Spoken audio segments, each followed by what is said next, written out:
Let's move on to our next film, The Social Dilemma. Now, Abby and I saw this one. Will did not, and which is fine. Will, you have a lot of TIFF films that you're watching, so Abby and I took care of this one. And The Social Dilemma is a new documentary with some dramatized narrative in it. It's one of those. It was directed by Jeff Orlowski. He also wrote it along with Davis Kumbe and Vicky Curtis. The cast of the tradition, kind of more traditional narrative that kind of gets weaved in.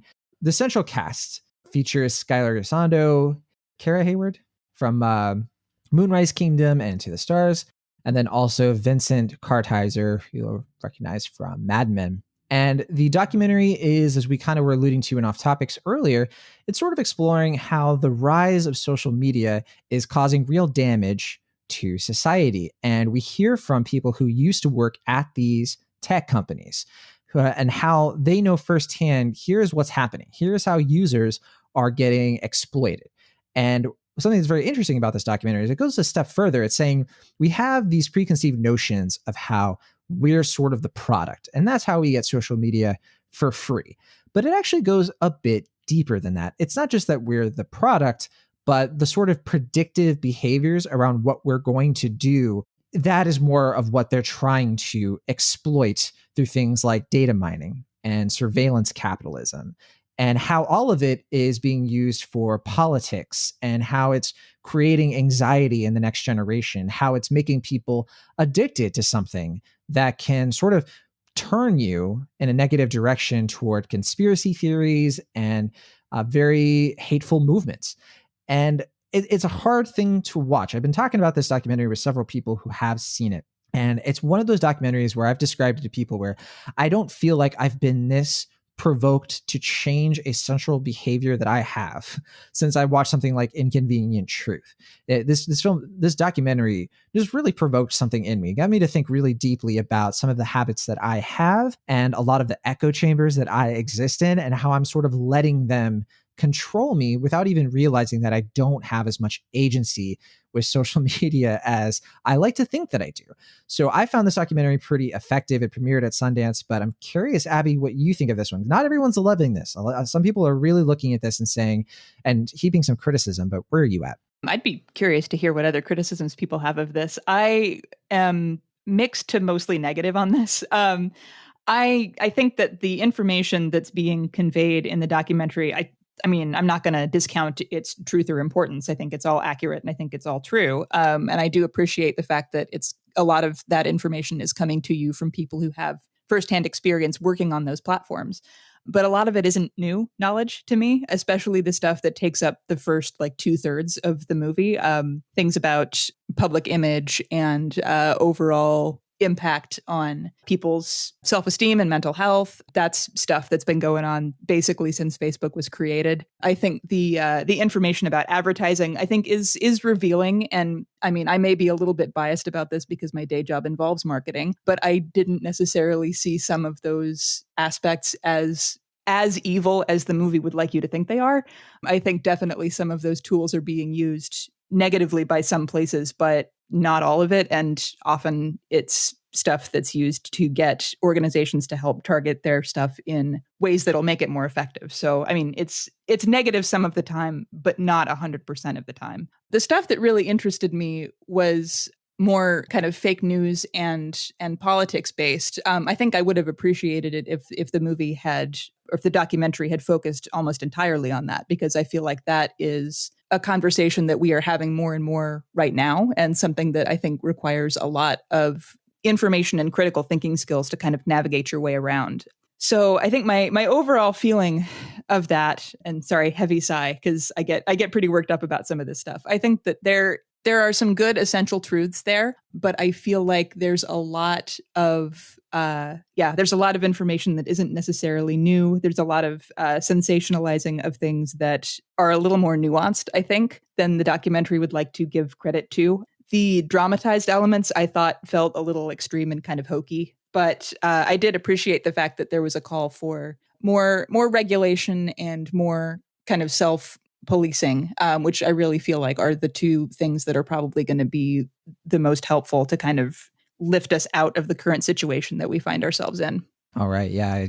To what you were saying before, the some of the criticism I've seen, kind of similar to what you're talking about, sort of calling it simplistic. There was a review of this on The Verge where they sort of try to make it sound like this film is just saying that all of our woes can be solved if we delete our Facebook accounts, but that's not really the case. And I read the review. I didn't think it was personally, I didn't think it was a very fair reading of this, where I think that it's kind of saying that the damage has already been done and we're already in this situation. And I think some people are very hopeful that we're going to adapt and kind of on our own, we're going to figure out what to do about it.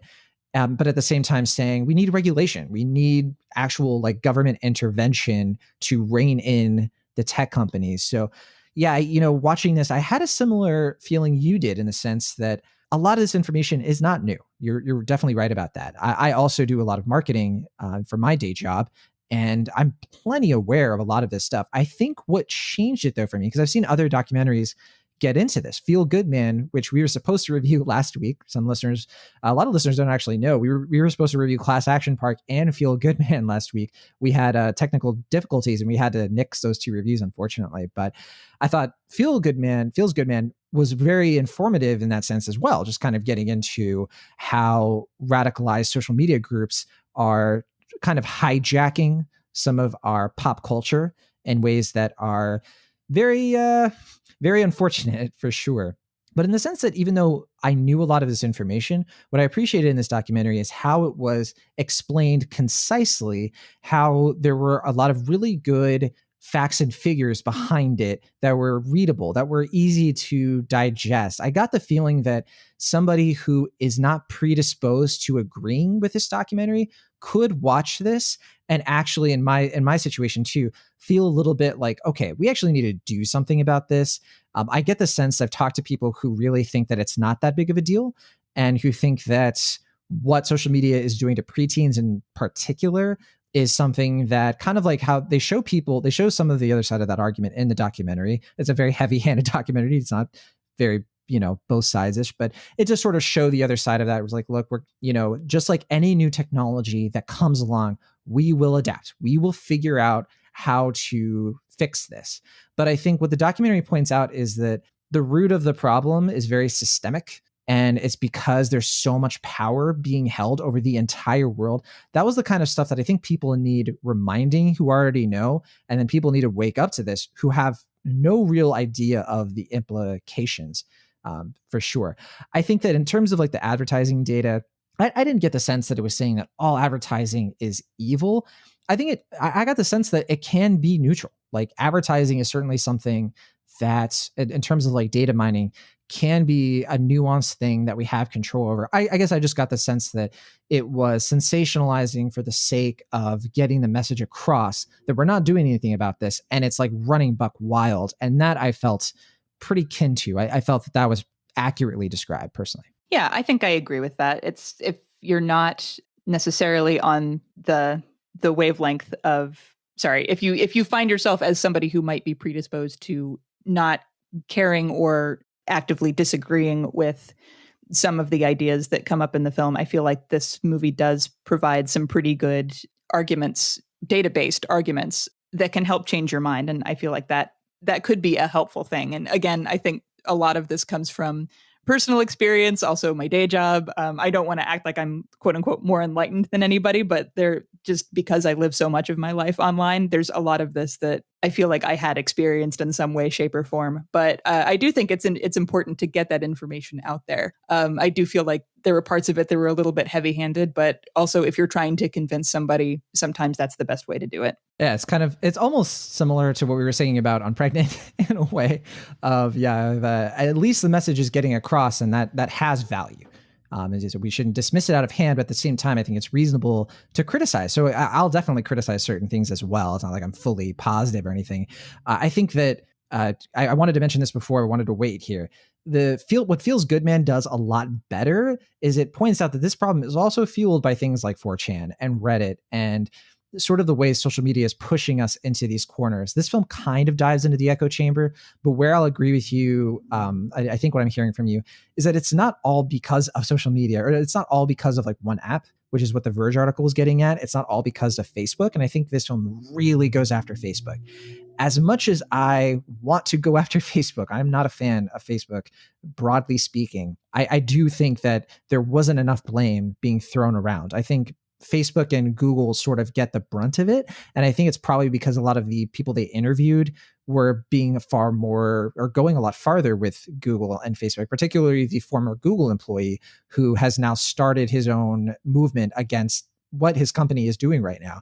And I found all of that pretty effective for sure. But I guess where I give the film more credit, and I'll say too, I agree 100% that the dramatized stuff is extremely hokey and it's very, very hit or miss, usually miss. But I do appreciate that it does provide a visual, easy to understand example. It's almost like tech for dummies in a little bit of a way. It's kind of holding your hand.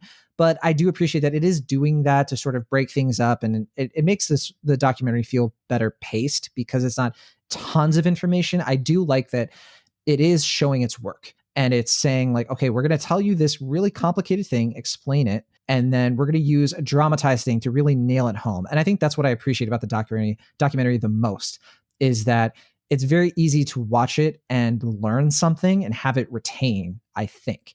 And I think that's why I put it a cut above some of the other documentaries I've seen in this vein. And the last thing I'll say, I personally have, like I mentioned before, I've been convicted by this documentary to improve and actually change my own social media habits. Ever since I saw this, I have been way more aware, or I've been way more cognizant of how often I pick up my phone, how much emotional energy I'm investing into things like Twitter and things like Instagram. And I've been finding myself feeling less anxious after just doing this for a few days. And we didn't have a chance to play this. We had another voicemail from somebody about this who had deactivated Facebook, I think like a few weeks ago or a month ago, and he was talking about, my life has improved dramatically. And I think this documentary could help maybe inspire people to look into doing that. So I want to definitely caveat my review with, certainly some people are going to find things in this documentary that are grueling, but I think on the whole it is very instructive and very useful information to glean from. Yeah, I think I would tend to agree with that. I feel like there's a much larger philosophical discussion to be had about kind of why we tend towards certain ways and certain uses of social media. And I think you're right that It Feels Good, Man, I think gets into the sort of primal nature of that a little bit better than this film does. And that, I think, to me is naturally a much more interesting subject.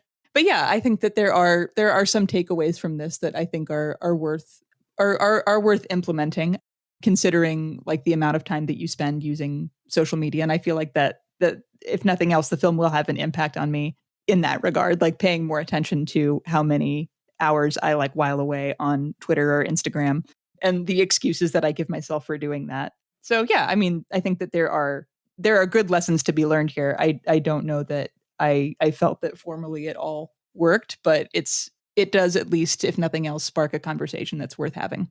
All right. I am a high B on this. I think a lot of people should check it out. It's on Netflix right now, and I think it's very accessible, and I'm glad that a lot of people can see it if they're interested. And I think in terms of the filmmaking and everything put together, I end up as a high B. But where are you at, Abby? I'm a bit lower on the scale. I think it's a worthwhile discussion and topic. I'm not sure that I was fully on board with all of the ways that it was presented, but I do appreciate that the film shows its work and, like as you said, tries to talk to people who are actually active in the industry and have practical insight.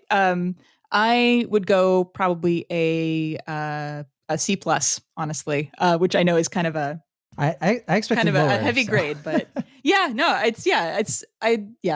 C plus, I think for effort, but yeah, I feel like that's a conversation that could be and has been done better by other folks.